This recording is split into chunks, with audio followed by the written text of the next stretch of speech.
वसी साहब, मेरा आपसे ही सवाल है कि जैसे कि किसी भी स्टूडेंट को या एक बिजनेसमैन को before getting into the question, ये तमाम चीज़ें जो आपसे पूछेंगे हम, स्टूडेंट को या बिजनेसमैन को इसी प्रोसेस में अगर एंटर होना है, वीज़ा के लिए एंटरटेन करना है अपने आप को, उसकी वीज़ा से पहले जो बेसिक रिक्वायरमेंट है वो क्या पूरी होनी चाहिए? वो किसी भी पहले कैटेगरी में फॉल करता हो तो बेसिक डॉक्यूमेंटेशन, बेसिक रिक्वायरमेंट्स आप बता दें।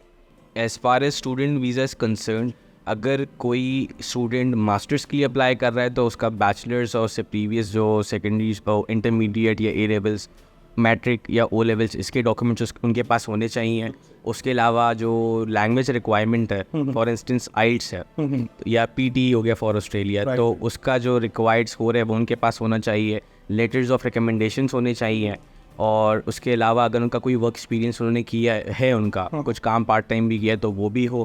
और उसके अलावा जो है जो उनके बाकी जो मेन डॉक्यूमेंट्स होते हैं जैसे पासपोर्ट हो गया, NIC हो और ये FRC, ये सारे डॉक्यूमेंट्स होने चाहिए, तमाम डॉक्यूमेंट्स। ये जो डॉक्यूमेंटेशन है इसके बारे में हम ज़रूर आपसे बात करेंगे। तो मेरा पहला आपसे सवाल है सर, आपकी जो ऑर्गेनाइजेशन है किस वीज़ा कैटेगरीज ऑफ इमिग्रेशन में काम करती हैं, और आज तक अगर मैं नंबर नहीं जानना चाहूँ, कितने ऐसे क्लाइंट्स हैं जो आपकी सेटिस्फाइड क्लाइंट्स हैं, या उनकी कोई टेस्टिमोनियल्स हैं या कोई सक्सेस स्टोरी है, वीज़ा के साथ साथ वो भी शेयर कीजिएगा।